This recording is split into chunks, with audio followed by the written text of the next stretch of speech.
In the buzz, 3 North Providence town councilors are charged in a corruption crackdown. Joseph Birchfield, John Zambrano, and Raymond Douglas III are being charged with extortion and receiving a bribe over $5,000. Those charges stemming from allegations of an improper zoning permit. But while some residents of North Providence say they're angry, others, quite frankly, aren't surprised. Take a look. There's so much of it. It's like you expect it now. You expect corruption in Rhode Island? Yeah. They're good when they go in. When they're in there a while, they're not good anymore. Seriously. You're almost blasé about it. Because you expect it. I'm not surprised. Not surprised because it's Rhode Island. It happens all the time. Same stuff. Same stuff. Different day. You know, Rhode Island is known as a corruption state, so they'll never get away from it. What does that mean for you? Rhode Island known as the corruption state. What does it mean? It means that we keep paying. They take and we pay.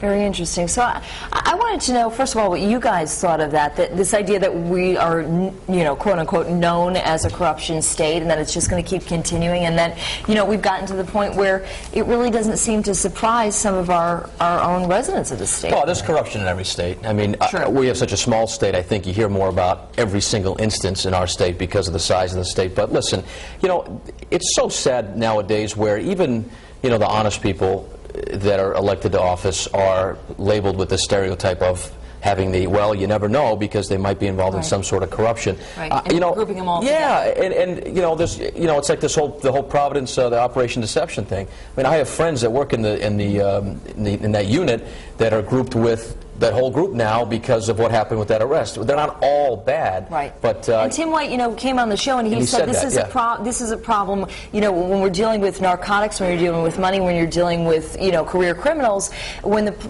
police officers go undercover, it's a problem that some go to the other side in any police department, in any community, in any city. Growing up here, I'm just, it's unfortunate, but it doesn't surprise me. I'm like a lot of the viewers you just saw there. You unfortunately almost come to kind of expect it, and it's sad, but it's. I have to say though, that is our we've been grouped into that category as a state, I guess. What amazes me though, what amazes me though is that after people do it and get caught, that more people do it. Like they think they're above the law. Like, hello, I mean, haven't we seen? Have we been in this rodeo before? We've seen this. Over $7,000. I mean, seriously, right? Which is a lot of money. Well, we'll take it. I'd love the extra $7 grand in my pocket. But not so much to throw your whole life away. Yeah, and here's the other thing. I've lived across the country in a lot of different areas, and there is a different culture everywhere you live, and you can really feel it. When I first moved here, I had some stuff out on the curb. This is a great story. I mean, it really is. I had some stuff out on the curb that really couldn't go with the garbage collection. It was too big or something like that. And a woman was kind enough in my neighborhood to come up to me and say, "Oh, honey, they're never going to take that, but I'll tell you what you do. When they come around for the garbage, you hold a $10 bill in your hand and you go stand out at the corner and you say, 'Oh, guys, you won't take this from me? Come on, I'll help you. I'll help you. And there's something in it for you.'" And she said, and then just stick it in their pocket and they'll pretend like they can't take it. Little innocent Lily out there the next day. I didn't do it, but it was kind of a shock to me because I thought, wow, I had heard the rumors about Rhode Island and how it was branded, and then for it to be so pervasive that this little old lady the first day was telling me. But it was interesting, and here's the thing, it's not everybody, and you're right, we do get a lot of attention because it's such a small state, but the thing is, there is something of a seemingly culture that it gets passed along, that this is the way that we behave, and sometimes you win some and sometimes you get caught. And I'd like to not see that because this is such a great state. It's just a shame, basically. Well, you know what? Keep doing it because it'll give Tim White and Sean Daly things to do here at the office every day. Be well employed. They'll catch you. Well, I tell you what, Courtney, I know a lot. We talked to a lot of people in the package when Sean was out there reporting, but I'm also interested in hearing what some of the roadshow viewers have to say. They're a little bit angry and definitely not surprised. We have some interesting comments here, so we'll start on the live blog as usual right on foxprovidence.com. And this one's from JB, and he says, "Sometimes I think it's all about personal gain and not about the people. It's disgusting we elect them and they scam us for it."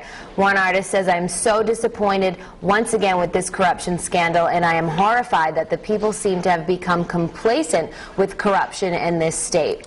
Here's a look at the poll right underneath the live blog, and we're asking today, what do you think of the recent corruption uncovered in Rhode Island? A, I'm always surprised when this happens. B, I'm angry about it but not shocked. Or C, I have mixed feelings about it. I've also posted a story under there with the whole background on all of this if you're just catching in with us this morning.